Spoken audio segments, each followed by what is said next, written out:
سورۃ الروم بسم اللہ الرحمن الرحیم الف لام میم غلبت الروم فی ادنی الارض وهم من بعد غلبهم سیغلبون فی بضع سنین للہ الامر من قبل ومن بعد ویومئذ یفرح المؤمنون بنصر اللہ ینصر من یشاء وهو العزیز الرحیم وعد اللہ لا یخلف اللہ وعدہ ولکن اکثر الناس لا یعلمون۔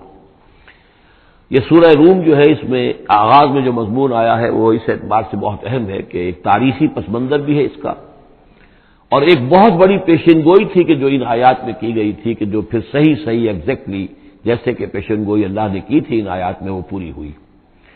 یہ آپ ذہن میں رکھیے کہ بہت طویل عرصے تک، کئی 100 برس تک تاریخ کے اندر، جب یہ ایرانی امپائر بنی ہے کہ خسرو سے سائرس کے زمانے سے 2500 سال پہلے جو بادشاہ تھا ذوالقرنین، تو ایک بڑی سلطنت یہ تھی اور دوسری بڑی سلطنت جو تھی وہ سلطنت روما تھی۔ سلطنت روما کا سب سے بڑا حصہ تو خیر روم جو یورپ کے اندر تھا، لیکن یہ کہ یہ ترکی کا پورا علاقہ اور مغربی میڈیٹرینین کے ساتھ ساتھ جو ساحل ہے یہ ان کے پاس ہوتا تھا۔ ان دو حکومتوں میں جیسے سی سو ہوتا ہے، جھولا جھول رہی تھی تاریخ۔ کبھی ایرانیوں میں کوئی زوردار طاقتور بادشاہ اٹھا باصلاحیت، اس نے حملہ کیا اور رومیوں کو دھکیل دیا وہ یورپ کے اندر اور ایشیا خالی کرا لیا۔ کبھی رومیوں میں کوئی زبردست طاقتور کوئی بادشاہ اٹھا جس کے اندر صلاحیت تھی، وہ آ کر ایرانیوں کو دھکیلتا ہوا پیچھے لے جاتا تھا۔ تو اس طریقے سے یہ سی 100 جو ہے یہ کئی 100 برس تک جاری رہا۔ حضور کی بعثت کے زمانے میں ایسا معاملہ ہوا ہے کہ سن 614 میں، 602 سے لے کر 614 تک، اور حضور کی ولادت ہوئی 571 میں، یعنی جب حضور کی عمر 31 برس تھی، اس سے لے کر اور 45 برس کی عمر تک ایک مسلسل جنگ چلی ہے ان دونوں کے مابین، روم اور ایران کی۔ لیکن سن 614 میں ایک بڑی زبردست شکست دی کیخسرو پرویز، کیخسرو ثانی وہ اپنے آپ کو کہتا تھا، پہلا کیخسرو تو تھا ذوالقرنین اور ثانی میں ہوں اب، بہرحال یہ ایک بڑا باصلاحیت حکمران تھا۔ اس نے شکست دی ہے رومیوں کو بہت بری طرح۔ شام میں، اب یہ چونکہ رومی عیسائی ہو چکے تھے، سن 300 عیسوی میں یہ عیسائی ہو چکے تھے، یروشلم ان کا مقدس مقام تھا لیکن نام رکھا ہوا تھا ایلیا۔ سن 70 میں جو یروشلم کو انہوں نے برباد کیا تھا، تو اس کے بعد ہیڈریان ایک رومن امپرر تھا جس نے کہ دوبارہ آباد کیا یروشلم کو، اور لیکن اس کا نام بدل دیا، اب یروشلم نہیں تھا یہ، اس کا نام تھا ایلیا۔ ایلیا میں ان کی وہ صلیب بھی تھی جو ان کے عقیدے کے مطابق حضرت مسیح علیہ السلام کو جس کو صلیب دی گئی تھی، ان کا مقدس مقام تھے یہ۔ ان سب سے بھی ان کو کھدیڑ دیا، تقریباً ترکی سے بھی نکال دیا، استنبول جو ہے قسطنطنیہ، اس پر بھی اندیشہ ہوا کہ شاید ایرانی حملہ کر دیں گے۔ اس حد تک رومیوں کا حال پتلا ہو گیا۔ اب ہو یہ رہا تھا کہ جو عرب میں، مکے میں ادھر حضور کی دعوت ہے شروع ہو چکی ہے، 5 برس ہو گئے حضور کو دعوت دیتے ہوئے، یا یہ کہ 15 برس ہونے کو آئے ہیں، لیکن ہوتا یہ تھا کہ یہ مشرکین مکہ یہ سمجھتے تھے کہ ایرانی تو ہمارے بھائی ہیں، وہ مشرک ہیں، آتش پرست ہیں، اور یہ نصرانی جو ہیں، یہ عیسائی جو ہیں، یہ مسلمانوں کے قریب تر ہیں، اس لیے کہ یہ عیسیٰ کو ماننے والے، موسیٰ کو ماننے والے، تو یہ لوگ جو ہے ان سے قریب ہیں۔ تو وہ بغلے میں جا رہے تھے کہ مسلمانوں تمہارے جو ساتھی ہیں یا تم جیسے جو لوگ ہیں تمہارے قریب کے لوگ پٹ رہے ہیں، دیکھو ہمارے ساتھی جو ہیں وہ بڑے فتح مند ہو رہے ہیں، وہ آگ کے پوجنے والے، وہ مشرک جو نہ موسیٰ کو مانتے ہیں، نہ عیسیٰ کو مانتے ہیں، نہ تورات کو مانتے ہیں، نہ انجیل کو مانتے ہیں، انہوں نے تمہارے ان ساتھیوں کو کس طریقے سے کھدیڑ دیا ہے، شکست دی ہے۔ تو اس پر مسلمانوں کو صدمہ ہوا، اس پر یہ آیات نازل ہوئی کہ اگرچہ اس وقت فی الواقع صورت کی بن گئی ہے، لیکن چند ہی سالوں کے اندر یہ صورت بدل جائے گی، اور یہ کہ رومیوں کو غلبہ حاصل ہو جائے گا، یہ پیشن گوئی کی گئی۔ اس پر پھر حضرت ابوبکر صدیق نے کسی کافر مشرک سے ایک شرط بھی مان لی کہ اگر یہ قرآن کی پیشن گوئی درست ثابت ہوئی تو تم مجھے 100 اونٹ دو گے، اور اگر غلط ثابت ہوئی تو پھر میں تمہیں 100 اونٹ دوں گا۔ لیکن حضور انہوں نے کیے تھے، شاید 3-4 سال کا یہ عہد کیا تھا، حضور نے کہا نہیں، بضع کا لفظ آ رہا ہے اس میں کہ چند سالوں کے اندر، بضع کا لفظ جو ہے وہ 9 تک اطلاق ہوتا ہے، تو 9 سال کو رکھو، اور شرط جو ہے دوبارہ اپنی اس 9 سال کے حوالے سے اونٹوں کی تعداد بھی بڑھا دی گئی، لیکن یہ کہ پھر شرط کی مدت 9 سال ہو گئی۔ لیکن 9 سال کے 9ویں سال ہی وہ جو ہے وہ جو پیشن گوئی قرآن کی تھی وہ صحیح ثابت ہوئی۔ ہرقل جو تھا، ہرقل اعظم، اس نے پھر لمبا چکر دیا، بجائے اس راستے سے آنے کے وہ بحیرہ کیسپیئن کی طرف سے ہو کر، پیچھے سے ہو کر آیا ہے، اور سرپرائز اٹیک کیا اس نے ایران پر، اور بڑی زبردست شکست دی ایران کو، اور اپنی شکست کا بدلہ چکا لیا، اور یہ سارا علاقہ شام وغیرہ کا جو ہے وہ اس نے واگزار کرا لیا۔ اور وہی تھا زمانہ جب کہ مسلمانوں کو میدان بدر میں فتح حاصل ہوئی۔ تو یہ شکست، دو خوشیاں جمع ہو گئی مسلمانوں کے لیے کہ ایک تو یہ کہ جو ان کے قریب تر تھے یعنی عیسائی، ان کو فتح حاصل ہو گئی مشرکین کے ساتھ کے مقابلے میں کہ جو مشرکوں سے قریب تر تھے، آتش پرست تھے. دوسرے یہ کہ خود انہیں فتح حاصل ہو گئی، فتح مبین، الفرقان آ گیا بدر کا. اس کا ذکر ہے ان آیات میں. الف لام میم غلبت الروم، رومی مغلوب ہو گئے، فی ادنی الارض، قریب کی سرزمین میں. وہ جغرافیہ تو آپ کو دکھایا تھا نقشہ، جزیرہ نماء عرب، اور اس کے اوپر ایک طرف شام ہے، ایک طرف عراق ہے، اور ادھر عراق کے ساتھ ایران ہے. تو قریب جزیرہ نماء عرب سے قریب ترین ممالک ہیں. فی ادنی الارض، قریب کے ملک میں رومی غالب آ گئے. لیکن وہم من بعد غلبہم سیغلبون، وہ اپنی اس مغلوبیت کے بعد ان قریب دوبارہ غالب آئیں گے. فی بضع سنین، چند سالوں میں. اور یہ بضع کا لفظ جو ہے یہ 9 تک پر اس کا اطلاق ہوتا ہے، 10 سے کم 9. تو حضور نے اسی لیے کہا کہ 9 سال، کیونکہ تم شرط مان رہے، اس وقت تک شرط لگانا حرام قرار نہیں دیا گیا تھا. ابھی نہ جوئے کی حرمت آئی ہے، نہ شراب کی حرمت آئی ہے، اس لیے اس میں آپ کو تعجب نہ کریں کہ حضرت ابوبکر نے شرط لگائی. تو فرمایا الف لام میم غلبت الروم فی ادنی الارض وهم من بعد غلبهم سيغلبون في بضع سنين لله الامر من قبل ومن بعد. اللہ ہی کا اختیار تھا، اللہ ہی کے ہاتھ میں تھا سارا معاملہ، پہلے بھی اور بعد میں بھی.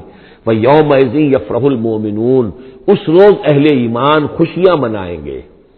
ایک خوشی تو اس کی ہوگی کہ عیسائیوں کو فتح ہو گئی آتش پرستوں پر، اور بنصر اللہ، اللہ کی مدد بھی آئے گی ان کے پاس. یعنی غزوہ بدر کا لفظ تو نہیں آیا، لیکن اہل ایمان کو جو ہے اس وقت فرحت ہو گئی. بنصر اللہ، اللہ کی مدد سے. ینصر من یشاء، وہ مدد کرتا ہے جس کی چاہتا ہے. وہو العزیز الرحیم، اور وہ زبردست ہے، رحم فرمانے والا. وعد اللہ، یہ اللہ کا وعدہ ہے، یہ ہو کر رہے گا. لا یخلف اللہ وعدہ، اور اللہ تعالیٰ اپنے وعدے کے خلاف نہیں کرتا. ولکن اکثر الناس لا یعلمون، لیکن اکثر لوگ علم نہیں رکھتے. یہ ہے وہ 6 آیات کہ جو اس موقع پر نازل ہوئی ہیں. اور اس کو سمجھ لیجئے کہ یہ تقریباً 614 عیسوی، جبکہ حضور صلی اللہ علیہ وسلم کو دعوت دیتے ہوئے تقریباً 5 برس ہو گئے تھے. 610 میں 5واں برس تھا، 610 میں آپ پر وحی شروع ہوئی ہے. اور پھر 9 برس کے بعد وہ غزوہ بدر بھی ہوا اور ان کو بھی فتح حاصل ہو گئی. یعلمون ظاہرا من الحیات الدنیا، یہ لوگ جو ہیں، اب یہ باقی تو جو مکی صورت ہے سورہ روم، اور یہ بہت مشابہ ہے سورہ نحل کے. اللہ تعالیٰ کی نعمتوں کے حوالے سے، اللہ تعالیٰ جو تذکیر میں آلاء اللہ کے حوالے سے اس کا مضمون وہی ہے بنیادی. یعلمون ظاہرا من الحیات الدنیا، یہ لوگ دنیا کی زندگی کو بھی صرف ظاہر کو جانتے ہیں. وہم عن الآخرۃ ہم غافلون، اور آخرت سے یہ بالکل ہی غافل ہیں. یعنی دنیا کی زندگی کی تو حقیقت یہ ہے کہ یہ مزرعۃ الآخرہ ہے. دنیا کی زندگی کی بھی اصل حقیقت یہ ہے کہ یہ کھیتی ہے جس میں بونا ہے آخرت میں کاٹنے کے لیے. وہ یہ بھول گئے کہ یہ آخرت کی کھیتی ہے. باقی جو ظاہر ہے اس کا، کھاؤ پیو عیش کرو، بس یہی ان کے سامنے رہ گیا ہے. اور آخرت ان کے ذہنوں سے بالکل اوجھل ہو گئی ہے. اولم یتفکروا فی انفسہم، کیا یہ اپنی ذات میں غور نہیں کرتے؟ وان ما خلق اللہ السماوات والارض وما بینہما الا بالحق، نہیں پیدا کیا اللہ نے آسمانوں کو اور زمین کو، جو کچھ بھی ان دونوں کے مابین ہے، مگر حق کے ساتھ. واجل مسمى، اور ایک وقت معین تک کے لیے. یہ دائمی نہیں ہے، ہمیشہ رہنے والی نہیں ہے. اور یہ ایسے ہی کار عبث نہیں ہے. ربنا ما خلقت هذا باطلا سبحانك فقنا عذاب النار. وان كثيرا من الناس بلقاء ربهم لكافرون، اور یقیناً بہت سے لوگ جو ہیں اپنے رب سے ملاقات کا انکار کرتے ہیں. اولم یسیروا فی الارض فینظروا کیف کان عاقبۃ الذین من قبلہم، تو کیا یہ لوگ زمین میں گھومے پھرے نہیں ہیں کہ وہ دیکھتے کہ کیا انجام ہوا ان کا جو ان سے پہلے تھے. کانوا اشد منہم قوۃ، وہ کہیں زیادہ تھے شدید ان کے مقابلے میں قوت میں. وَأَثَارُوا الْأَرْضَ وَعَمَرُوهَا، اور انہوں نے زمین کو کاشت کیا اور اس کو آباد کیا. اکثر مما عمروها، اس سے کہیں زیادہ جتنا کہ انہوں نے آباد کیا ہے. وَجَاءَتْهُمْ رُسُلُهُمْ بِالْبَيِّنَاتِ، اور ان کے پاس بھی آئے تھے ان کے رسول کھلی نشانیاں لے کر اور واضح تعلیمات لے کر. فما كان الله ليظلمهم، تو اللہ تعالیٰ ان پر ظلم کرنے والا نہیں تھا. ولكن كانوا انفسهم يظلمون، بلکہ انہوں نے خود اپنی جانوں پر آپ ہی ظلم کیا. ثم كان عاقبة الذين اساءوا السوء، پھر اس کے بعد جن لوگوں نے برے کام کیے، بری روش اختیار کی، تو ان کا پھر انجام بھی برا ہوا. ان كذبوا بآيات الله، انہوں نے اللہ تعالیٰ کی آیات کو جھٹلایا. وكانوا بها يستهزئون، اور وہ اس کا ٹھٹھا کرتے رہے. اللہ یبدأ الخلق ثم یعیدہ، اللہ تعالیٰ پہلی مرتبہ پیدا کرتا ہے. ثم یعیدہ، یعیدہ بار بار آیا ہے. اس کا ترجمہ کہیں میں حال میں کر رہا ہوں اور کہیں مستقبل میں. فعل مضارع جو عربی زبان میں وہ دونوں کو کور کرتا ہے. اللہ تعالیٰ کیسے پیدا کرتا ہے پہلی مرتبہ اور پھر دوبارہ پیدا کرتا ہے، یعنی فصل ہے ایک ہوئی ہے، پھر اس کے بعد دوسری ہوئی ہے، تیسری ہوئی ہے، اور یہ بھی ہے کہ دوبارہ پیدا کرے گا یعنی آخرت میں۔ ثم الیہ ترجعون، پھر تمہیں اسی کی طرف لوٹ جانا ہے۔ ویوم تقوم الساعۃ یبلس المجرمون، جس روز قیامت قائم ہو جائے گی مجرم اس روز جو ہیں بالکل مایوس ہو کر رہ جائیں گے۔ ولم یکن لہم من شرکائہم شفاع، اور نہیں ہوں گے ان کے شریکوں میں سے کوئی بھی ان کے لیے شفاعت کرنے والے، وکانوا بشرکائہم کافرین، اور خود یہ بھی اس روز پھر اپنے ان شرکاء کا کفر کریں گے جب دیکھیں گے کہ وہ ہمارا کوئی مدد کرنے کو تیار نہیں۔ وَيَوْمَ تَقُومُ السَّاعَةُ يَوْمَئِذٍ يَتَفَرَّقُونَ، جس روز قیامت قائم ہوگی اس روز یہ تقسیم ہو جائیں گے، پولرائزیشن ہو جائے گی، علیحدہ علیحدہ ہو جائیں گے۔ کیا ہوگی پولرائزیشن؟ فَأَمَّا الَّذِينَ آمَنُوا وَعَمِلُوا الصَّالِحَاتِ فَهُمْ فِي رَوْضَةٍ يُحْبَرُونَ، وہ لوگ جو ایمان لائے تھے اور جنہوں نے نیک عمل کیے تھے وہ ہوں گے باغ میں، اور وہاں ان کی آؤ بھگت ہو رہی ہوگی، تواضع ہو رہی ہوگی۔ وَأَمَّا الَّذِينَ كَفَرُوا وَكَذَّبُوا بِآيَاتِنَا وَلِقَاءِ الْآخِرَةِ، اور وہ لوگ جنہوں نے کفر کیا تھا اور ہماری آیات کو جھٹلایا تھا اور آخرت کی ملاقات کا انکار کیا تھا، فَأُولَٰئِكَ فِي الْعَذَابِ مُحْضَرُونَ، تو وہ عذاب میں حاضر کر دیے جائیں گے، پکڑے ہوئے گرفتار کر کے عذاب میں لا کر حاضر کر دیے جائیں گے۔ فَسُبْحَانَ اللَّهِ حِينَ تُمْسُونَ وَحِينَ تُصْبِحُونَ، یہ اسی انداز میں دیکھیے سورہ نحل میں یہ آیت آئی تھی بس، اور انعام میں بھی۔ پھر اللہ ہی پاک ہے اس وقت بھی جب تمہیں شام ہوتی ہے، تم شام کرتے ہو، وحین تصبحون، اور جب صبح کرتے ہو۔ وَلَهُ الْحَمْدُ فِي السَّمَاوَاتِ وَالْأَرْضِ، اور اسی کے لیے ہے حمد اور تعریف آسمانوں میں اور زمین میں۔ وَعَشِيًّا وَحِينَ تُظْهِرُونَ، اور رات کے وقت بھی اور جب کہ دوپہر ہوتی ہے، ظہر کا وقت ہوتا ہے۔ یہ بھی نمازوں کے اوقات ہی کے حوالے سے، صبح کے وقت کی نماز ہے، شام کے وقت کی نماز ہے، رات کی نماز ہے، ظہر کی نماز ہے۔ یخرج الحی من المیت، وہ نکالتا ہے زندہ کو مردہ سے۔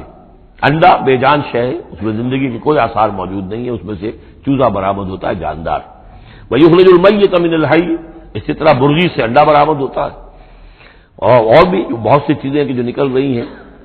ویحیی الارض بعد موتہا، اور زندہ کر دیتا ہے زمین کو اس کے مرنے کے بعد۔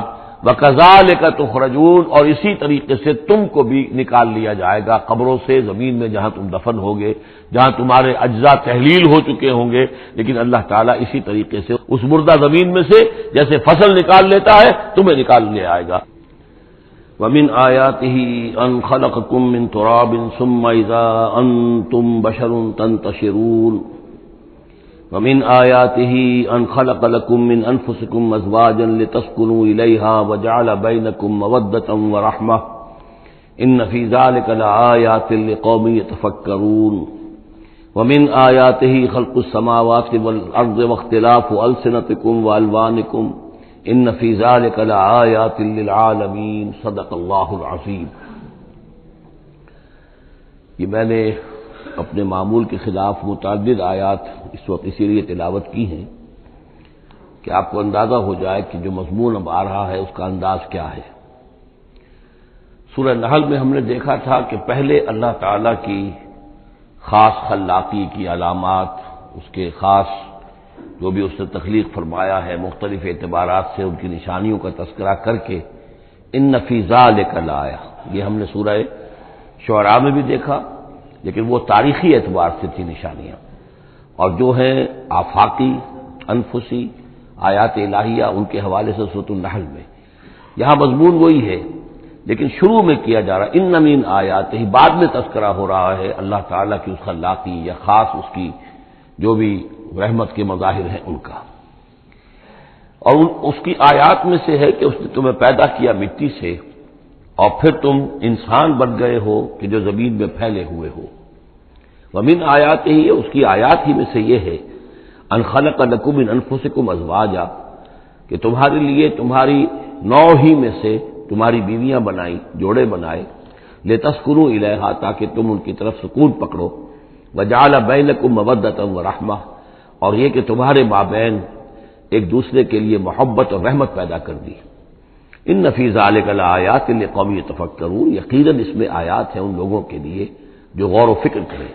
ومن آیاتہ خلق السماوات والارض، اور اس کی آیات میں سے ہے آسمان اور زمین کی تخلیق، واختلاف السنتکم والوانکم، اور تمہاری زبانوں اور تمہاری رنگوں کا فرق، کتنی بولیاں ہیں، کتنی زبانیں دنیا میں ہیں جو لوگ بولتے ہیں، کتنے مختلف رنگ ہیں لوگوں کے، بہت سے زرد روح ہیں، کوئی سرخ روح ہیں، کوئی سیاہ فام ہیں، مختلف لوگوں کو اللہ نے پیدا کیا ہے۔ تو یہ جو تخلیق میں تنوع ہے، یہ بھی اللہ تعالیٰ کی خلاقی کی ایک بڑی علامت ہے۔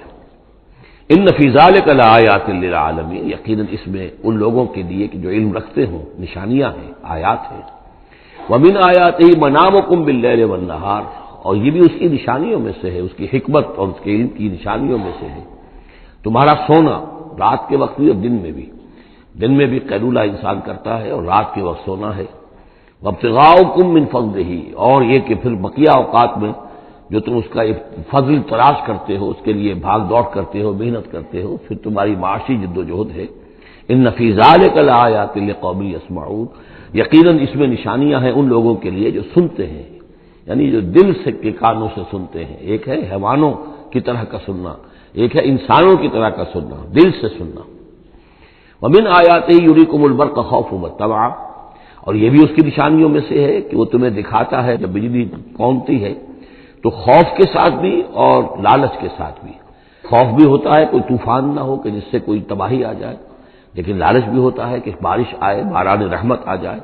تو خوف و طمع، وینزل من السماء ماء، اور پھر برساتا ہے وہ آسمان سے پانی، فیحیی بہ الارض بعد موتہا، پھر زندہ کرتا ہے اس کے ذریعے سے، پانی کے ذریعے سے زمین کو اس کے مردہ ہو جانے کے بعد۔ ان فی ذلک لآیات لقوم یعقلون، یقیناً اس میں نشانیاں ہیں ان لوگوں کے لیے جو عقل سے کام لیں۔ ومن آیاتہ ان تقوم السماء والارض بامرہ، یہ بھی اس کی نشانیوں میں سے ہے، اس کی قدرت ہے کہ آسمان اور زمین اس کے حکم سے قائم ہے۔ یعنی یہ سارا جو اجرام سماویہ ہیں، یہ بڑے بڑے کرے ہیں، بڑے بڑے، آج جو ہمیں بتایا جاتا ہے کہ کتنے بڑے سائز کے، ہمارا سورج بیچارہ ان کے سامنے بہت ہی معمولی سی شے ہے، اتنے بڑے بڑے ستارے موجود ہیں، سٹارز موجود ہیں، ان سب کو اپنی اپنی جگہ پر اپنے اپنے مدار میں کس نے تھاما ہوا ہے۔ ثم اذا دعاکم دعوۃ من الارض، پھر جب وہ تمہیں پکارے گا، بس ایک ہی دفعہ کا پکارنا اس کا ہوگا، تم زمین سے، اذا انتم تخرجون، تم نکل پڑو گے۔ یعنی اللہ تعالیٰ کی جو شان ہے، یقول لہ کن فیکون، اسی طریقے سے اس وقت بھی اللہ کا بس ایک حکم کافی ہوگا۔ وَلَهُ مَن فِي السَّمَاوَاتِ وَالْأَرْضِ، اور جو کچھ بھی آسمان اور زمین میں ہے اسی کا ہے، اسی کی ملکیت ہے۔ کُلٌّ لَهُ قانتون، سب اسی کے حکم کے تابع فرمان ہیں۔ وَهُوَ الَّذِي يَبْدَأُ الْخَلْقَ ثُمَّ يُعِيدُهُ، وہی ہے جو پہلے پیدا کرتا ہے، پہلی بار تخلیق فرماتا ہے، پھر اس کو دہراتا بھی ہے، یا دہرائے گا، تمہاری تخلیق دہرائے گا کہ دوبارہ تمہیں پیدا کرے گا۔ وَهُوَ أَهْوَنُ عَلَيْهِ، اور وہ اس پہ زیادہ آسان ہے، زیادہ ہلکا ہے۔ یہ بات پہلے بھی عرض کر چکا ہوں کہ قرآن یہ دلیل لاتا ہے کہ کسی بھی کام کو پہلی مرتبہ کرنا مشکل ہوتا ہے، دوسری مرتبہ کرنا آسان ہے۔ ایک مرتبہ کیا ہے، اس کی جو مشکلات ہیں اس کو اس نے حل کیا ہے، دیکھا ہے، یہ ہمارا تجربہ ہے۔ پہلی مرتبہ کوئی کام کرنا مشکل ہوتا ہے، دوسری مرتبہ وہی کام کرنا نسبتاً آسان ہے۔ لیکن تمہاری سوچ الٹی ہے، تم کہتے ہو اللہ کیسے پیدا کر دے گا دوبارہ؟ بھائی اس نے پیدا کیا تمہیں پہلے یا نہیں؟ یا تو یہ کہو کہ کوئی پیدا کرنے والا ہے ہی نہیں، وہ ایک علیحدہ بات ہو جائے گی۔ لیکن جیسا کہ آپ کو معلوم ہے کہ جو اہل عرب جو مخاطب اول تھے قرآن کے، وہ اللہ کے منکر نہیں تھے۔ ابھی ہم آیات پڑھ چکے ہیں، وَلَئِن سَأَلْتَهُم مَّن خَلَقَ السَّمَاوَاتِ وَالْأَرْضَ لَيَقُولُنَّ اللَّهُ، اگر آپ ان سے پوچھیں کہ کس نے پیدا کیا آسمان اور زمین، فوراً کہیں گے کہ اللہ نے پیدا کی۔ وہ اللہ کو خالق مانتے تھے۔ تو اللہ نے تمہیں پہلی مرتبہ اگر پیدا کیا ہے تو پھر دوسری مرتبہ تمہارا پیدا کرنا اس کے لیے بھاری کیوں ہو؟ وَهُوَ أَهْوَنُ عَلَيْهِ، بلکہ جو بھی اصول ہے اس کے مطابق تو اسے اس کے لیے زیادہ آسان ہونا چاہیے، اور ہے بالفعل وہ اس کے لیے آسان ہے۔ وَلَهُ الْمَثَلُ الْأَعْلَىٰ، اور اس کی بڑی بلند شانیں ہیں۔ اصل میں مثال کا لفظ استعمال ہوا، مثل کی مثال، لیکن اللہ تعالیٰ کے لیے چونکہ وہ مثال کا لفظ بھی استعمال کرنا زیادہ موضوع ہماری سمجھ میں نہیں ہے، تو اس کو ترجمہ بہتر ہے کہ شان، اس کی بہت بلند شان ہے۔ وَلَهُ الْمَثَلُ الْأَعْلَىٰ فِي السَّمَاوَاتِ وَالْأَرْضِ، آسمانوں اور زمین میں۔ وَهُوَ الْعَزِيزُ الْحَكِيمُ، اور یقیناً وہ زبردست ہے، کمال حکمت والا۔ ضرب لکم مثلا من انفسکم، وہ تمہارے لیے تمہاری ہی جیوں میں سے، تمہاری اپنی سوچ جو ہے اس کے حوالے سے ایک مثال بیان کرتا ہے۔ هل لکم مما ملکت ایمانکم من شرکاء فیما رزقناکم فانتم فیہ سواء، کیا تمہارے لیے جو تمہارے ملک یمین ہیں، غلام ہیں، لونڈیاں ہیں، کیا وہ شریک بھی بن جاتے ہیں تمہارے اس چیز میں کہ جو ہم نے تمہیں رزق دیا ہے؟ ظاہر بات ہے کہ غلام تو غلام رہے گا، وہ شریک تو نہیں ہوگا، وہ برابر کا حقدار اور اختیار تو نہیں رکھے گا۔ جو بھی آقا کا مال ہے اور ملکیت ہے اس میں اصل اختیار اور تصرف جو آقا کا ہے، غلام تو جو بھی اس کو حکم دیا جاتا ہے وہ بجا جاتا ہے۔ فانتم فیہ سواء، کیا یہ ہو سکتا ہے کہ تم اور تمہارے غلام جو ہیں، تمہارے ملک یمین، وہ برابر ہو جائیں اختیار میں، ملکیت میں.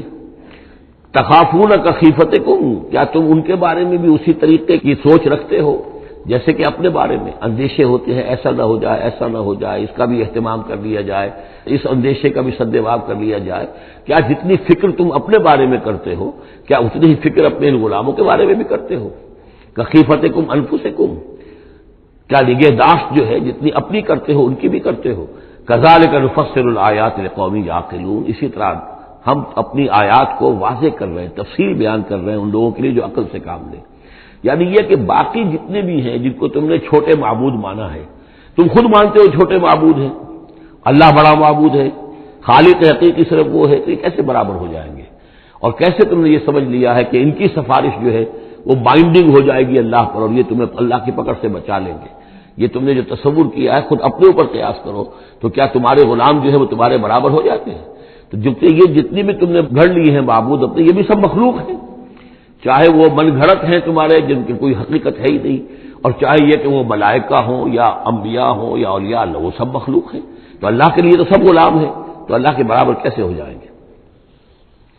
بل اتبع الذین ظلموا اہواءہم، حقیقت یہ ہے کہ ان ظالموں نے اپنی خواہشات کی پیروی کی ہے، بغیر علم، بغیر کسی علم کے، بغیر کسی سند کے. فمن یہدی من اضل اللہ، تو کون ہے جو ہدایت دے گا اس کو کہ جس کو اللہ نے بھٹکا دیا؟ یعنی اللہ تعالیٰ ان کے ضلالت کا فیصلہ کر چکا ہے کہ ان کی مہر تصدیق اللہ کی طرف سے ثبت ہو چکی ہے. وما لهم من ناصرین، اور اب ان کے لیے کوئی مددگار نہیں ہے. فاقم وجہک للدین حنیفا، یہ آیات بہت اہم ہیں جو آ رہی ہیں آگے، اور دین کا جو اصل روح ہے اور اس کی جو جڑ اور بنیاد ہے. فاقم وجہک للدین حنیفا، تو قائم رکھو، سیدھا رکھو اپنے چہرے کو اللہ کے دین کی طرف، حنیفا یکسو ہو کر. یہ توحیدی شان ہو کہ میری اطاعت، ان صلاتی و نسکی و محیایا و مماتی للہ رب العالمین. جیسے حضرت ابراہیم نے فرمایا تھا انی وجہت وجہی للذی فطر السماوات والارض حنیفا وما انا من المشرکین. اب ہر چہار طرف سے اپنی توجہات کو کاٹ کر ذات باری تعالیٰ پر مرکوز کرو. فاقم وجہک للدین حنیفا فطرۃ اللہ التی فطر الناس علیہا، یہی وہ فطرت اللہ ہے جس پر کہ اللہ نے انسانوں کو پیدا کیا ہے. انسانوں کی تخلیق اسی پر ہوئی ہے. ہر بچہ جو ہے نسل انسانی کا وہ فطرت سلیمہ لے کر آتا ہے. بعد میں اس میں جو گڑبڑ ہوتی ہے اس کے ماحول کی وجہ سے، اس کے والدین جو بھی اس کو سکھا پڑھا دیتے ہیں، جیسا کہ حدیث ہے کل مولود یولد علی الفطرہ، ہر بچہ جو پیدا ہوتا ہے وہ فطرت پر پیدا ہوتا ہے. وہ فطرت اسلام ہے، وہ فطرت اللہ کے دین کی ہے، وہ فطرت اللہ ہے. فَأَبَوَاهُ يُهَوِّدَانِهِ أَوْ يُمَجِّسَانِهِ أَوْ يُنَصِّرَانِهِ، یہ تو پھر اس کے ماں باپ ہیں جو اسے یہودی یا نصرانی یا مجوسی بنا دیتے ہیں. تو یہاں پر بایا فطرت اللہ التی فطر الناس علیہا، لا تبدیل لخلق اللہ، اللہ کی خلق میں، اللہ کی تخلیق میں کوئی تبدیلی نہیں ہو سکتی. ذالک الدین القیم، بس یہی دین ہے قائم رہنے والا سیدھا دین. ولکن اکثر الناس لا یعلمون، لیکن اکثر لوگ علم نہیں رکھتے. منیبین الیہ، تو فاقم وجہک للدین حنیفا، اسی کے ساتھ کنٹینیوشن سمجھیے، منیبین الیہ. اور چونکہ پہلے واحد کے سیغے میں تھا تو حضور سے خطاب تھا، لیکن جیسا کہ میں نے آپ کو بتایا ہے کہ حضور سے خطاب بھی ہوتا ہے مکی صورتوں میں، تو گویا کہ امت سے ہو رہا ہے. تو یہاں وہ جمع کا صیغہ ہو گیا کہ اپنے چہرے اللہ کے دین کی طرف یکسو ہو کر سیدھے کر لو، منیبین الیہ، اسی کی طرف رجوع کرتے ہوئے، واتقوہ، اور اس سے ڈرو، واقیموا الصلاۃ ولا تکونوا من المشرکین، اور نماز قائم کرو، دیکھو مشرکین میں سے نہ ہونا، من الذین فرقوا دینہم، جنہوں نے اپنے دین کو پھاڑ ڈالا. فرق جو ہے کاٹ دینا، توڑ دینا. کل فرق کا طود عظیم فرقنا بکم البحر، یاد کرو جب کہ ہم نے تمہارے ساتھ سمندر کو پھاڑ دیا تھا. وَإِذْ فَرَقْنَا بِكُمُ الْبَحْرَ فَأَنْجَيْنَاكُمْ وَأَغْرَقْنَا آلَ فِرْعَوْنَ وَأَنْتُمْ تَنظُرُونَ. فرق کیا ہے؟ پھاڑ دینا. دین کو پھاڑ دینا، توڑ دینے کے معنی کیا ہے؟ اطاعت ایک حصے میں اللہ کی، ایک حصے میں کسی اور کی، وہ زندگی پھٹ گئی. اب یہ زندگی منتشر ہو گئی، اطاعت آپ کی منتشر ہو گئی.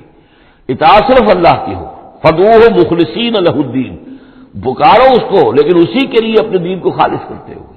ساری اطاعت اسی کی، یا اس کی اطاعت کے تابع کسی کی اطاعت ہو سکتی ہے. مثلا والد کی اطاعت ہے، والدین کی اطاعت ہے، اساتذہ کی اطاعت ہے، حکمرانوں کی اطاعت ہے، اگر وہ اللہ کی اطاعت کے خلاف نہ ہو، اللہ کی اطاعت کے اندر ہے کوئی حرج نہیں. جس کی چاہو بات مانو، والدین کی مانو، اساتذہ کی مانو، اپنے پیروں کی مانو، جس کی چاہو مانو، حکام کی مانو، بشرطے کہ اس سے اللہ تعالیٰ کا کوئی حکم نہ ٹوٹتا ہو۔ لا طاعۃ لمخلوق فی معصیۃ الخالق، مخلوق میں سے کسی کی اطاعت نہیں کی جائے گی جس سے خالق کی نافرمانی لازم آتی ہو، بس یہ قانون ہے۔ وَمِنَ الَّذِينَ فَرَّقُوا دِينَهُمْ کہ جنہوں نے اپنے دین کے ٹکڑے ٹکڑے کر دیے، وَكَانُوا شِيَعًا وہ خود ان کو ایک ایک ٹکڑا لے کر علیحدہ ہو گئے، كُلُّ حِزْبٍ بِمَا لَدَيْهِمْ فَرِحُونَ اور ان میں سے ہر جماعت جو ہے جو کچھ ان کے پاس ہے اسی پر وہ اترا رہی ہے، اسی کے اوپر مگن ہے، کسی نے کچھ لے لیا ہے دین کا حصہ، کسی نے کوئی دین کا حصہ لے لیا ہے۔ وَإِذَا مَسَّ النَّاسَ ضُرٌّ دَعَوْا رَبَّهُمْ مُنِيبِينَ إِلَيْهِ اور جب انسانوں کو کوئی تکلیف پہنچتی ہے، سختی پہنچتی ہے، تو وہ پکارتے ہیں اللہ کو، اپنے رب کو، اسی کی جانب رجوع کرتے ہوئے۔ ثم اذا اذاقهم منه رحمۃ پھر جب اللہ تعالیٰ انہیں اپنی رحمت کا مزہ چکھاتا ہے، اذا فریق منهم بربهم یشرکون تو ان کی ایک جماعت اور ان کا ایک گروہ جو ہے اپنے رب کے ساتھ شرک کرنے لگتا ہے۔ لیکفروا بما آتیناکم تاکہ کفر کریں ان چیزوں کے ساتھ جو ہم نے انہیں دی ہیں، یعنی ہماری دی ہوئی شے ہے، رزق ہماری ہے، لیکن اس کو وہ کفر کے لیے استعمال کر رہے ہیں۔ فتمتعوا اچھا ٹھیک ہے، جو بھی تمہیں فائدہ اٹھانا اٹھا لو، چند دن کی زندگی ہے، بالآخر تو تمہیں ہمارے پاس آنا ہے، یہ تمہارا طرز عمل جو ہے وہ اسی مہلت کے اندر اندر جو تم چاہو کرو۔ فسوف تعلمون پھر یہ کہ عنقریب تمہیں معلوم ہو جائے گا کہ اصل حقیقت کیا ہے۔ کلا سوف تعلمون ثم کلا سوف تعلمون ایک وقت آئے گا جبکہ اصل حقائق جو ہے وہ منکشف ہو جائیں گے۔ ام انزلنا علیہم سلطان فہو یتکلم بما کانوا بہ یشرکون کیا ہم نے ان کے اوپر کوئی ایسی سند اتاری ہے جو ان سے یہ کہہ رہی ہو اور ان چیزوں کی تصدیق کر رہی ہو کہ جن کے یہ شرک کر جس کو شریک کر رہے ہیں، یعنی کوئی آسمانی کتاب آئی ہو جس نے انہیں یہ بتایا ہو۔ اب یہاں دیکھیں لفظ یتکلم آیا جو بات کرتی ہو ان سے، یہی لفظ ہے جو کہ علامہ اقبال نے قرآن کے لیے استعمال کیا ہے۔ مثل حق پنہا ہم پیداستو زندہ و پائندہ و گویاستو، یہ قرآن جو ہے خود کلام کرتا ہے، آپ اس سے گفتگو تو کیجئے، یہ آپ سے کلام کرے گا، آپ سے بات کرے گا۔ تو پوچھا گیا یہ کہ ام انزلنا علیہم سلطان فہو یتکلم بما کانوا بہ یشرکون تو کیا ہم نے ان کے اوپر کوئی سند اتاری ہے جو ان سے گفتگو کرتی ہو، جس نے انہیں یہ بتایا ہو کہ یہ شرک کرو، یہ بھی اللہ کے ساتھ شریک ہے، اور یہ بھی اللہ کے ساتھ شریک ہے، اور یہ بھی اللہ کے ساتھ شریک ہے۔ وَإِذَا أَذَقْنَا النَّاسَ رَحْمَةً فَرِحُوا بِهَا اور جب ہم لوگوں کو اپنی رحمت کا مزہ چکھاتے ہیں تو پھر وہ بڑے اتراتے ہیں، فخر کرتے ہیں، پھولے نہیں سماتے۔ وَإِن تُصِبْهُمْ سَيِّئَةٌ اور اگر کہیں کوئی تکلیف آ جاتی ہے، مصیبت آ جاتی ہے، بما قدمت ایدیہم اور وہ آتی بھی ہے ان کے اپنے ہاتھوں کے کرتوتوں کے باعث، جو ان کے ہاتھوں نے آگے بھیجا ہوتا ہے، اذا ہم یقنطون تو وہ بالکل مایوس ہو جاتے ہیں اور آس توڑ کر بیٹھ جاتے ہیں، ان کی کمر ٹوٹ جاتی ہے۔ اولم یروا ان اللہ یبسط الرزق لمن یشاء ویقدر کیا وہ دیکھتے نہیں ہے کہ اللہ تعالیٰ ہی ہے کہ جو رزق کو کھول دیتا ہے، پھیلا دیتا ہے، کشادہ کر دیتا ہے جس کے لیے چاہتا ہے، ویقدر اور ماپ توڑ کر دینے لگتا ہے، راشننگ کر دیتا ہے، یعنی تھوڑا تھوڑا دیتا ہے جس کو چاہتا ہے۔ ان فی ذلک لآیات لقوم یؤمنون یقیناً اس میں نشانیاں ہیں ان لوگوں کے لیے جو مانتے ہیں، جو ماننے والے ہیں، جو یقین کرنا چاہیں۔ فآت ذی القربى حقہ تو اپنے قرابت دار کو اس کا حق ادا کرو، والمسکین اور مسکین کو بھی، وابن السبیل اور مسافر کو بھی۔ ذالک خیر للذین یریدون وجہ اللہ یہی بہتر روش ہے ان لوگوں کے حق میں جو اللہ کی رضا چاہتے ہیں، اللہ کا چہرے کے طالب ہیں۔ وَأُولَٰئِكَ هُمُ الْمُفْلِحُونَ اور یقین یہی لوگ ہیں کہ جو فلاح پانے والے ہیں۔ وَمَا آتَيْتُم مِّن رِّبًا لِّيَرْبُوَ فِي أَمْوَالِ النَّاسِ یہ آیت میں نے کوٹ کی تھی جب ہم سورہ بقرہ کی آیات پڑھ رہے تھے۔ اور جو کچھ تم دیتے ہو سود پر، یعنی یہ کہ ایک شخص ہے اس کے پاس جو کچھ بچ گیا ہے، بچت ہے اس کی، اب اس کی دو شکلیں ہیں، یا تو اس بچت کو وہ اللہ نے جن لوگوں کو کم دیا ہے، جو محتاج ہیں، ان کو دے دے، اللہ کے ہاں اجر و ثواب لے لے، اللہ کے دین کے لیے لگا دے، اس کا بھی اجر و ثواب اللہ دے گا، یا بس آخری درجے میں یہ ہے کہ کسی کو قرض حسنہ دے دے تاکہ وہ اپنی ضرورت پوری کر لے اور پھر وہ رقم تمہیں واپس کر دے۔ اس سے آگے تم یہ چاہو کہ میں یہ اپنا مال جو ہے کہیں اور انویسٹ کروں، کوئی اور آدمی محنت کرے، اس کی محنت سے جو اس کی محنت سے بڑھوتری ہوگی تو آپ کو بھی اس میں سے حصہ مل جائے۔ اور اس کی بدترین شکل جو ہے پھر یہ ہے کہ سود کے اوپر رقم دی، اور وہ یہ ہے کہ آپ اس میں سے بغیر اس کے کہ آپ کوئی محنت کر رہے ہوں یا کوئی مشقت کر رہے ہوں، اس کی جو ہے آپ کو جس کو نفع کہہ رہے ہیں آج کل، وہ سود آپ کو ملتا چلا جائے۔ تو یہاں ان کو مقابلے میں لائے ہیں، یعنی بچت جو ہے آپ کی، سیونگز جو ہیں آپ کی، یہ گویا کہ سرپلس ویلیو ہے اسلام کے نقطہ نگاہ سے، یہ عفو ہے، اس کو خرچ کر دینا چاہیے۔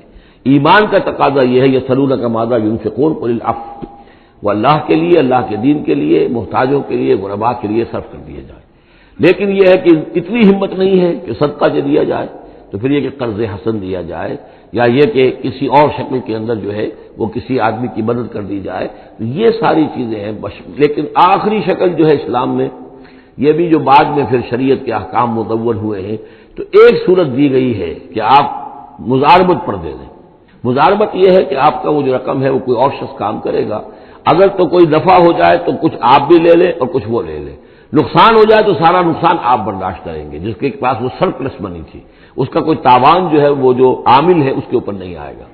یہ تو تفاصیل بات کی ہے، لیکن اصل میں جو قرآن مجید سامنے لاتا ہے وہ ہے صدقات اور انفاق فی سبیل اللہ ورسس سود، ربا، کہ کوئی شخص اپنی بچت کا مصرف کیا بناتا ہے، وہ بچت دیتا ہے اللہ کی رضا حاصل کرنے کے لیے، آخرت کا اجر و ثواب حاصل کرنے کے لیے، یا بچت کو انویسٹ کر کے اور دنیا ہی میں کمانا چاہتا ہے۔ یہ دو ذہنیتیں ہیں جو ایک دوسرے سے بالکل مختلف ہیں اور متضاد ہیں۔ فما آتیتم من ربا، تو جو کچھ تم دیتے ہو سود پر تاکہ وہ بڑھے، لیربو فی اموال الناس، تاکہ وہ بڑھے لوگوں کے مال میں، فلا یربو عند اللہ، اللہ کے ہاں اس میں کوئی بڑھوتری نہیں ہوتی۔ وما آتیتم من زکات، اور جو تم زکات دیتے ہو، یعنی اس طریقے سے صدقہ ہے، خیرات ہے، تریدون وجہ اللہ ہے، اور اس سے تم چاہتے ہو اللہ کی رضا، اللہ کا چہرہ، مراد وہی اللہ کی رضا، فاولئک هم المضعفون، یہ لوگ ہیں جو اپنی بچت ہے اس کو دگنا کر رہے ہیں، یعنی یہاں اللہ کے لیے دیا ہے تو وہاں 10 گنا ملے، 700 گنا ملے، اس سے بھی زیادہ ملے، لیکن یہ ہے لوگ کہ جو در حقیقت اللہ تعالیٰ کی رضا بھی انہیں حاصل ہوگی۔ اللہ الذی خلقکم ثم رزقکم ثم یمیتکم ثم یحییکم، اللہ ہی ہے جس نے تمہیں پیدا کیا، پھر تمہیں رزق دیا، پھر وہ تمہیں مارے گا، پھر وہ تمہیں زندہ کرے گا۔ هل من شرکائکم من یفعل من ذلکم من شیء، کیا تمہارے شریکوں میں سے بھی کوئی ہے جس کے بارے میں تمہارا گمان تک ہو کہ وہ یہ کام کرتے ہیں؟ کیا لات عزا منات یہ کرتے ہیں یہ کام؟ کوئی بھی نہیں، ان کے عقیدے میں ایسی بات موجود نہیں تھی۔ وہ تو ہؤلاء شفعاؤنا عند اللہ کہتے تھے کہ ہمارے شفیع ہیں، بس ہمارے سفارشی ہیں۔ سبحانہ، اللہ پاک ہے، وتعالی، اور بہت بلند و بالا ہے، عما یشرکون، اس شرک سے جو یہ کر رہے ہیں۔ ظہر الفساد فی البر والبحر بما کسبت ایدی الناس، بحر و بر میں فساد رونما ہو چکا ہے بسبب اس کمائی کے کہ جو لوگوں کے ہاتھوں نے کی ہے۔ یہ آیت جتنی آج روشن ہو کر پورے دنیا کے افق کے اوپر جو ہے یوں سمجھیے کہ نمایاں ہو رہی ہے، شاید جس وقت نازل ہوئی تھی اتنی نمایاں اس وقت بھی نہ ہو، اس لیے کہ اس وقت پوری دنیا کا کیا اندازہ تھا، لوگوں کو بہت کم اندازہ تھا، پوری دنیا کی وسعت کا اندازہ بھی نہیں تھا۔ آج جس طریقے سے فساد رونما ہو چکا ہے پوری زمین میں، اور جس طرح کے تصادم ہیں، جس طرح کے مقابلے ہو رہے ہیں، جس طرح کی بدامنیاں ہیں، جس طرح کے فسادات ہیں، تو ظاہر الفساد فی البر والبحر، بر و بحر میں فساد رونما ہو چکا ہے بما کسبت ایدی الناس، لوگوں کی اپنے ہاتھوں کی کمائیوں کے باعث، لیذیقہم بعض الذی عملوا، اور یہ اس لیے ہے کہ اللہ تعالیٰ انہیں ان کے بعض اعمال کا مزہ چکھائے، یعنی بعض الذی عملوا، اگر تو سارے اعمال کا اللہ تعالیٰ یہیں پر اگر سزا دینی شروع کر دے تو کوئی آدمی بچے ہی نہ، ما بقا علی ظہرہ دابہ، تو ایک بھی انسان نہ رہے زمین کے اوپر، لیکن کچھ اللہ تعالیٰ جو ہے وہ عذاب دیتا ہے، لعلہم یرجعون، تاکہ یہ لوٹیں پھریں، سوچیں، غور کریں، توبہ کریں، رجوع کریں۔ یہ جو کچھ ہو رہا ہے اس وقت وہ اس لیے ہے کہ انسان ہوش میں آئے، یہ آج ہمارے ساتھ کیوں ہو رہا ہے، کس وجہ سے ہو رہا ہے، خاص طور پر مسلمان سوچیں کیوں ہم ذلیل و خوار ہیں آج، کیوں ذلیل کے کل تک نہ تھی پسند گستاخی فرشتہ ہماری جناب میں، کیا وجہ ہے؟ اے اللہ، ہم سے تو وعدہ تیرا تھا انتم الاعلون ان کنتم مؤمنین، تم ہی سربلند ہوگے اگر تم مومن ہوئے، ہمارا یہ حال کیوں ہے؟ اگر ہم یہ سوچیں گے تو نتیجے پر پہنچیں گے کہ اس لیے کہ ایمان نہیں ہے ہمارے پاس، یا دوسرا وجہ یہ ہے کہ ہم نے دین کے حصے بکھرے کر دیے ہیں۔ افتؤمنون ببعض الکتاب وتکفرون ببعض فما جزاء من يفعل ذلك منكم الا خزي في الحیاۃ الدنیا ویوم القیامۃ یردون الی اشد العذاب۔ تو جب آپ سوال کریں گے قرآن سے تو قرآن آپ کو جواب دے گا، لیکن ان چیزوں پر بھی غور کریں، سوچیں، تو جب تک اللہ تعالیٰ کی طرف سے کوئی مہلت ملی ہوئی ہے، کوئی بڑا عذاب آنے سے پہلے، یہ آیت نوٹ کر لیجیے، 41 نمبر آیت ہے، اس لیے کہ 60 آیتیں ہیں سورہ روم کی۔ اس سورہ مبارکہ کی مناسبت مضامین کے اعتبار سے ہے، اس کے بعد سورہ لقمان ہے، پھر سورہ سجدہ ہے۔ سورہ سجدہ کی جو آیتیں ہیں وہ 30 ہیں، اور 21ویں آیت اس کی جو ہے اس کے لگ بھگ ہے، جب ہم پڑھیں گے تو ان کے اندر مناسبت محسوس ہوگی۔ ان 4 صورتوں میں ایک عجیب بات ہے کہ یہ پہلی صورت سورہ عنکبوت، اس کے مضامین کی مناسبت جوڑا اس کا جو وہ 30ویں صورت ہے سورہ لقمان، اور دوسری صورت یہ سورہ روم، اس کا جوڑا جو ہے وہ سورہ سجدہ ہے۔ ان کے مضامین کی مناسبت اس اعتبار سے، اور چاروں نے مل کر ایک سب گروپ کی شکل اختیار کی ہے، جیسے وہ 4 تھیں جو اس سے پہلے ہم پڑھ چکے ہیں۔ ظاہر الفساد فی البر والبحر بما کسبت ایدی الناس لیذیقہم بعض الذی عملوا لعلہم یرجعون قل سیروا فی الارض فانظروا کیف کان عاقبۃ الذین من قبل، کہیے ان سے زمین میں گھومو پھرو اور دیکھو کیسا انجام ہوا ان کا جو تم سے پہلے تھے۔ کان اکثرہم مشرکین، ان کی اکثریت مشرکوں پر مشتمل تھی۔ فاقم وجہک للدین القیم، دوبارہ اپنے چہرے کو سیدھا رکھو دین قیم کی طرف، اللہ کے دین کی طرف، من قبل ان یاتی یوم لا مرد لہ من اللہ، اس سے پہلے کہ وہ دن آ جائے کہ جسے پھر اللہ کی طرف سے لوٹانے والا کوئی نہیں ہوگا، یعنی اس سے پہلے کہ وہ دن آ جائے اللہ کے حکم سے کہ جس کو لوٹانے والا کوئی نہیں ہوگا۔ یومئذ یصدعون، اس دن یہ تقسیم ہو جائیں گے، پھٹ جائیں گے، علیحدہ ہو جائیں گے۔ کس طرح ہو جائیں گے؟ کیا پولرائزیشن ہوگی؟ من کفر فعلیہ کفرہ، جس نے کفر کیا ہوگا اس کے کفر کا سارا وبال اسی پر آئے گا۔ ومن عمل صالحا فلانفسهم یمہدون، اور جنہوں نے اچھے عمل کیے تھے تو ظاہر بات ہے کہ انہوں نے اپنے ہی لیے یہ بستر بچھایا تھا، جو اعمال انہوں نے کیے تھے، تو گویا کہ اس وقت علیحدہ ہو جائیں گے، دودھ کا دودھ پانی کا پانی۔ لیجزی الذین آمنوا وعملوا الصالحات من فضلہ، تاکہ اللہ تعالیٰ بدلہ دے اہل ایمان کو جنہوں نے نیک عمل کیے تھے اپنے فضل سے۔ انہ لا یحب الکافرین، یقیناً وہ کافروں کو پسند نہیں کرتا۔ ومن آیاتہ، اور اس کی نشانیوں میں سے یہ بھی ہے، ان یرسل الریاح مبشرات، کہ وہ بھیجتا ہے ہواؤں کو جو بشارت لے کر آتی ہیں، ولیذیقکم من رحمتہ، اور تاکہ پھر وہ اپنی رحمت سے تمہیں وہ حصہ دے، تمہیں مزہ چکھائے تو اپنی رحمت کا، یعنی باران رحمت کا۔ ولتجری الفلک بامرہ، اور تاکہ سمندر کے اندر جو جہاز چلے اور کشتیاں چلیں وہ بھی اس کے حکم سے، ولتبتغوا من فضلہ، اور تاکہ ان کشتیوں پر سفر کر کے تم اللہ کا فضل تلاش کرو، ولعلکم تشکرون، اور تاکہ تم شکر کرو۔ ولقد ارسلنا من قبلک رسلا من الی قومہم، اور اے نبی آپ سے پہلے بھی ہم نے رسول بھیجے ان اپنی قوموں کی طرف، فجاؤہم بالبینات، تو وہ لے کر آئے ان کے پاس واضح نشانیاں، معجزات اور واضح تعلیمات۔